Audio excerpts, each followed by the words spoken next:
Un jour apparemment ordinaire, le 22 juin 1983, la vie d'Emanuela Orlandi, fille de 15 ans d'un employé du Vatican, a pris une tournure sombre.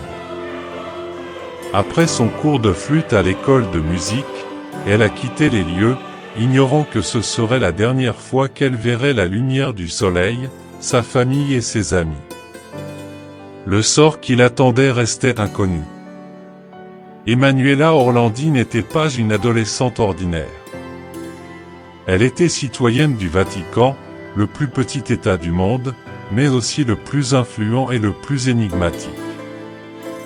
Siège de l'Église catholique, le Vatican a été le gardien des secrets divins et, tout au long de l'histoire, le théâtre d'intrigues, de scandales, de conspirations et d'intérêts politiques, économiques et criminels. La disparition d'Emanuela s'est produite au cœur de Rome, à quelques pas du Vatican. Qui l'a kidnappée et pourquoi? Quelle a été la raison de son enlèvement et, surtout, que lui est-il arrivé pendant ces 40 années? Telles sont les questions qui intriguent tout le monde depuis.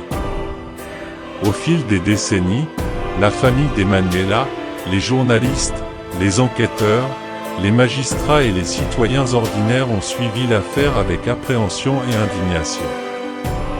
Malgré de nombreux indices, ces questions restaient sans réponse.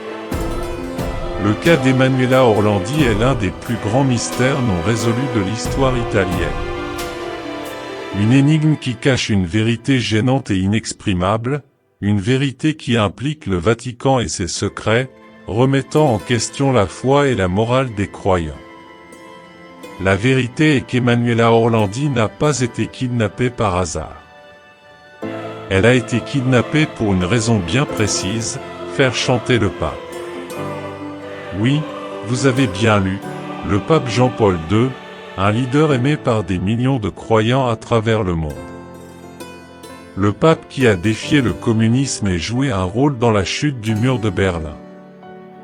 Le pape qui a survécu à un attentat en 1981 perpétré par Mehmet Ali Aka, un terroriste turc lié aux services secrets maçonniques et bulgares.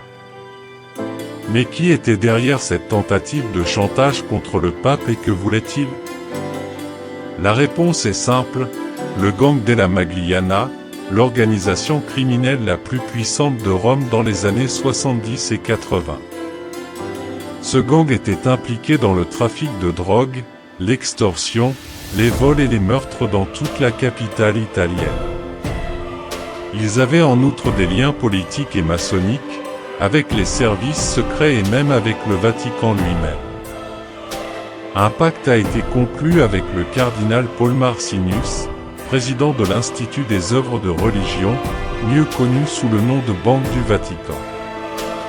Cet accord était lié à des opérations financières illicites et frauduleuses qui ont conduit à la faillite de Banco Ambrosiano et au suicide de son président, Roberto Calvi, retrouvé pendu sous le pont dei Frati, à Londres, en 1982.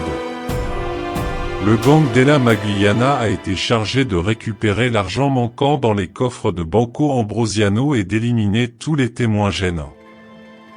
En échange, ils ont obtenu la protection du Vatican et la possibilité d'utiliser l'IOR pour blanchir de l'argent provenant d'activités légitimes.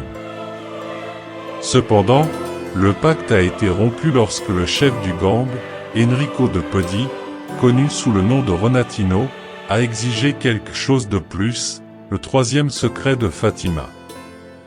Le troisième secret de Fatima est une prophétie transmise à l'Église catholique par Notre-Dame aux 3 enfants bergers de Fatima, au Portugal, en 1917.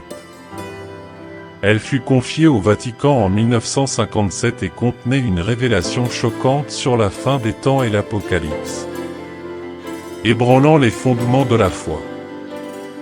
De Podi a kidnappé Emanuela Orlandi pour forcer le pape à révéler le troisième secret de Fatima. Le gang a informé le Vatican que la jeune fille était en vie et qu'il ne la rendrait qu'en échange de ce secret. Le pape a cependant choisi de ne pas céder au chantage et a plutôt sacrifié la vie d'Emanuela Orlandi, au nom de l'Église. C'est la vérité que le Vatican a toujours cachée, et c'est la vérité que la famille d'Emanuela Orlandi a recherchée sans relâche pendant 40 ans. En juillet 2019, la famille a reçu une information anonyme indiquant 2 tombes dans le cimetière teutonique adjacent au Vatican comme lieu de sépulture possible pour Emanuela. La famille a demandé au Vatican d'ouvrir ces tombeaux dans l'espoir de trouver des réponses après 36 ans de mystère. Le 11 juillet 2019, le Vatican a accepté et ouvert les tombeaux appartenant à 2 princesses allemandes ayant vécu il y a des siècles. Cependant, étonnamment, les tombes étaient vides, sans aucune trace des princesses ou d'Emanuela. Le Vatican n'a pas été en mesure d'expliquer la raison de cette absence, suggérant que les restes pourraient avoir été déplacés lors des rénovations du cimetière. La famille Orlandi a persisté et a étendu les recherches à d'autres zones du cimetière. Des fragments d'os ont été retrouvés lors de fouilles le 20 juillet 2019 et le Vatican a remis à la famille 2 ossements trouvés dans un dépôt relevant de l'Académie pontificale teutonique. Cependant, les tests ADN ont révélé que ces ossements n'appartenaient pas à Emanuela, mais plutôt à une femme et à un homme ayant vécu entre le 1er et le 3e siècle, provenant probablement d'une nécropole romaine située sous le Vatican. Malgré les déceptions et l'amertume, la famille Orlandi n'a pas abandonné. Le désir de vérité et de justice est resté intact. Ils ont continué à faire pression sur les autorités du Vatican et de l'Italie pour obtenir des réponses et des responsabilités, espérant que la vérité éclaterait enfin. Ainsi concluons notre récit sur le cas d'Emanuela Orlandi, la jeune femme disparue en 1983 et qui n'a jamais été retrouvée. Son histoire nous rappelle l'importance de rechercher la vérité et de résister aux mensonges et à l'injustice. Nous exprimons notre solidarité et notre soutien à la famille Orlandi, qui s'est battue sans relâche pendant 40 ans pour découvrir ce qui est arrivé à Emanuela et obtenir justice. Nous espérons qu'un jour ils obtiendront enfin les réponses qu'ils méritent et pourront à nouveau embrasser leur bien-aimée Emanuela. Merci de suivre notre chaîne, où nous partageons des histoires incroyables mais vraies que le Vatican et l'Église ont toujours gardées cachées.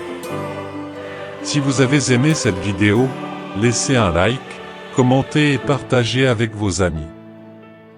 N'oubliez pas de vous abonner à notre chaîne pour ne pas manquer les prochains épisodes, dans lesquels nous vous dévoilerons d'autres secrets indescriptibles du Vatican. Au suivant.